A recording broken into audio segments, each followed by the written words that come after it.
जय सिया राम। कैसे हैं आप सब।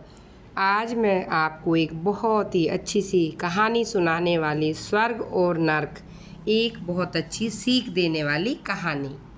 एक बार एक बूढ़ी औरत, उसकी ज़िंदगी भर की अच्छाइयों के बदले फरिश्तों ने उसकी एक ख्वाहिश पूरी करने की मंजूरी दी और उस बूढ़ी औरत ने फरिश्तों से कहा कि मैं मरने से पहले एक बार स्वर्ग और नर्क दोनों की यात्रा करना चाहती हूँ। फरिश्तों ने उस औरत की ख्वाहिश पूरी करने का वचन दे डाला। उसे अगले ही क्षण एक बहुत बड़े भोजन के कमरे में ले जाया गया, जहाँ पर बहुत बड़ा डाइनिंग टेबल था।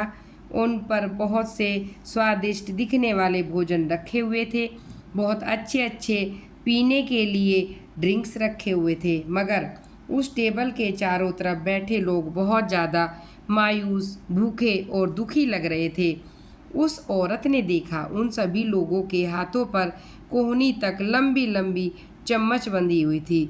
वह लोग जब भी उस चम्मच से खाना उठाकर अपने मुंह तक ले जाने का प्रयास करते तो उनकी कोहनी मुड़ नहीं पाती थी और वे खाना नहीं खा पाते थे। बूढ़ी औरत ने फरिश्तों से पूछा, क्या ये नर्क है? फरिश्तों ने कहा, हाँ। औरत ने तुरंत कहा, मुझे यहाँ से दूर ले चलो, और अगले ही क्षण उस बूढ़ी औरत को एक भोजन कक्ष में लाया गया।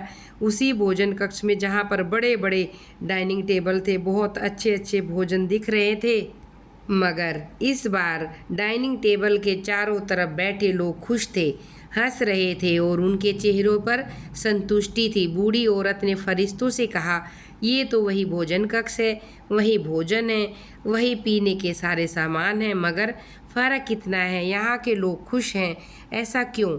ऐसा क्यों, बताएं आप मुझे। क्या इन लोगों के कोहनी से चम्मच नहीं बंधी है?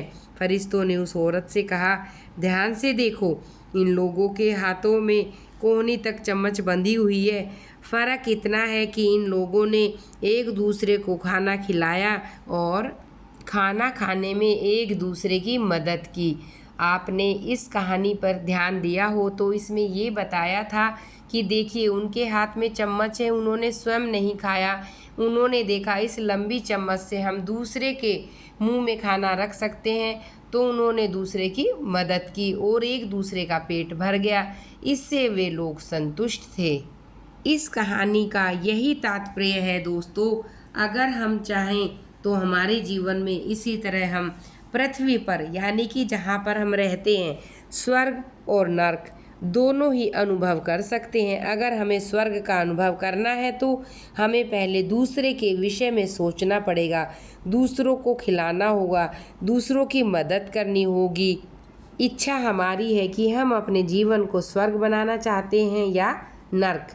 अगर दोस्तों आपको मेरे द्वारा सुनाई गई कथा पसंद आए तो आप मेरे चैनल को लाइक कीजिए, सब्सक्राइब कीजिए और मुझे सपोर्ट कीजिए। जय सिया राम।